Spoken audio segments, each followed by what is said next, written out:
So I want to set up the panel. It's about coaching for a productive workplace.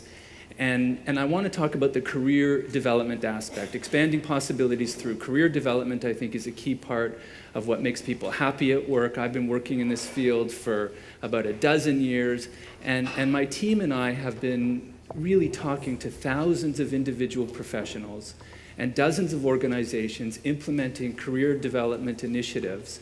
And you figure, why does it matter? And typical career for a Canadian is something close to 100,000 hours. 100,000 hours. And I've seen research that says, how many hours does the average Canadian put into developing their career, planning their career in any kind of organized fashion? And the answer is 9. 9 hours of career planning for 100,000-hour investment.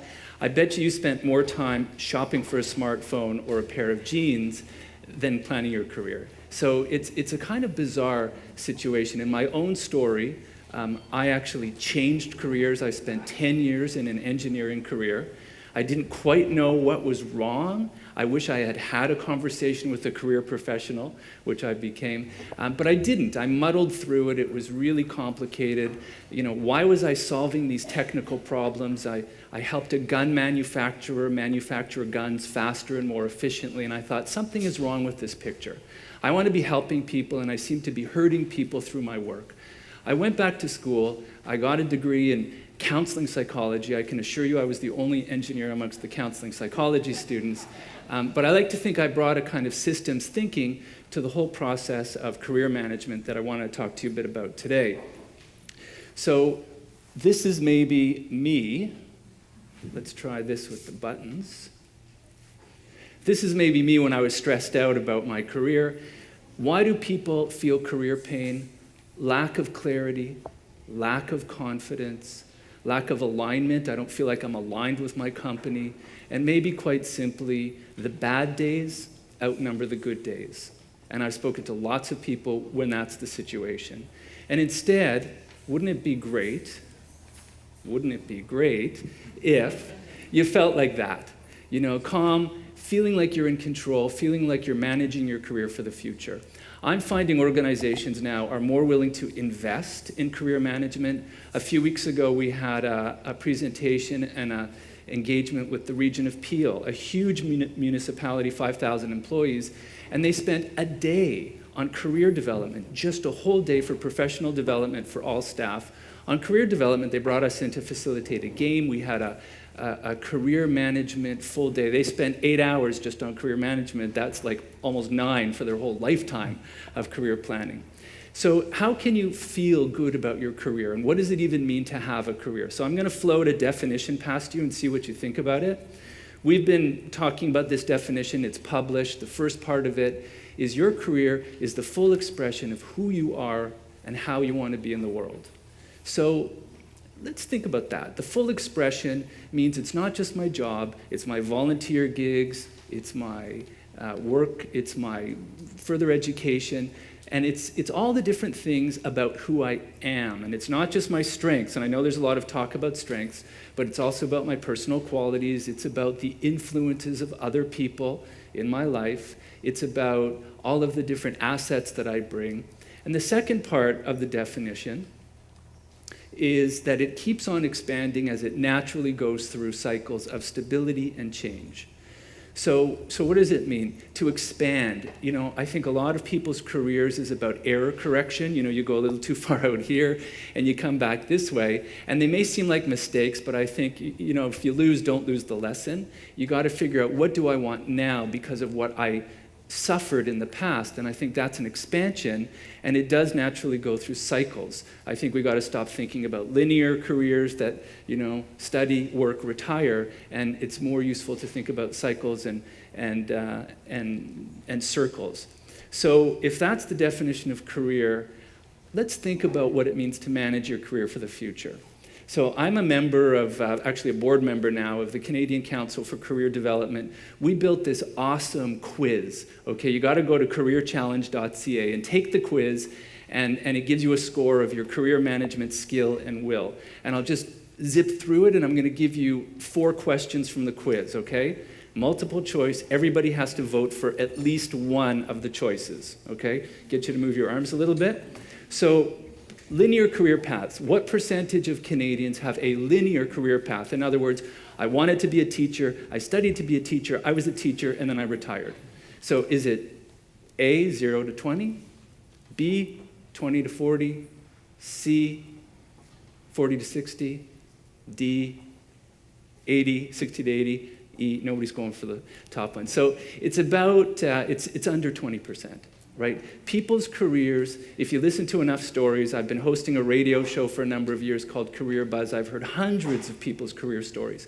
Typically, you see careers that have all kinds of twists and turns, and you're making decisions based on situations that you never anticipated.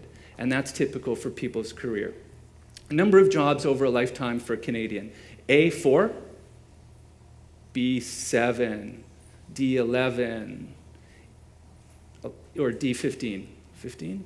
So 15, the latest thing out of Workopolis, 15, if you do the math over a 40-something year career, it's about 3 years per job now, and that's been dropping.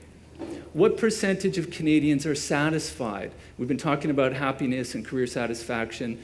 So how many Canadians are satisfied in their careers? A, 19%, the cynical group, okay, D, B, 44, C, 66, and D, 81. Nobody thinks 81. 81 was what CEREC came out of with a survey. They have maybe a vested interest. That's the Canadian Education and Research Institute for Counseling. They found lots of people were happy, but Right Management found that it was only 19% because maybe they have a vested interest in it. And what about those two other numbers? Deloitte did a research, published a research piece recently, and they said 44% of millennials plan to leave their job within 2 years. Were they satisfied or not satisfied? I'm not sure. And that number goes up to 66%. They're going to leave their jobs within 4 years. That's what the Deloitte research came. And finally, how about this one? What's the balance of responsibility? Whose job is it to manage your career? Is it mine as the individual or my managers and my employers? So is it A, 30 individuals, 70 employer? Nobody thinks that. 50-50? Even deal? Or is it C, 70-30? Everybody thinks that. You know, this is not an exact science, but I did have a conversation with Wendy Hirsch. She's a leading researcher in the UK at the Work Foundation. And when I interviewed her, she said it was about 70-30 employee. So what does that mean? How do we manage our careers for the future? What role does the employer have? How can we get this deal right? And so it's pretty hard to do that. I'm going to jump over this and say that career conversations at work, okay? And what are those? Career conversations at work can really support a process of alignment. We have company goals, we have individual goals. Career conversations at work, says the Canadian Research Working Group on Evidence-Based Practice in Career Management. So how does that work? They've created a kind of GPS for career management. Look, I'm the employee, this is my story. I'm going to talk to my manager about that, and I'm going to expand some exploration of possibilities. We're going to discuss possibilities. I'm going to take action. My manager is going to encourage that action. Great, so we have a system, but what is my story? So we've been developing a methodology over the years. It's now an evidence-based methodology for sharing your story and learning what matters from it so that you can really manage your career for the future. There's your story on the left, your future on the right, periods of stability, cycling with periods of change. And in the middle, it's the present moment, where going from questions that you have to choices is a two-step process. Clarification through your stories, and then exploring possibilities. So what is clarification? It's really, a client once said that she felt like, wow, this was like corralling wild horses. You know, wild horses are the skills that I have, the influences of my peers, what I think I want to do and don't want to do, and it felt like wild horses. And what we're trying to do is corral all of those elements from people's stories and somehow make a composite, an aggregate, a mosaic that's going to help me in one kind of big picture generate something that's going to move me forward. Then I can explore possibilities by myself with field research, talking to one other person about that possibility, and finally in the community through volunteer efforts, through education, and so on. So we built a model. I won't share too much about the model, but it's two processes. That blue one is clarification, orange is exploration. And in between, we've created this thing called a career statement. And a career statement helps strengthen people's voice. And what we find with a career statement is that it opens people to the future, right? This is what I want, this is who I am, these are my strengths, and these are 3 possibilities that I want to explore.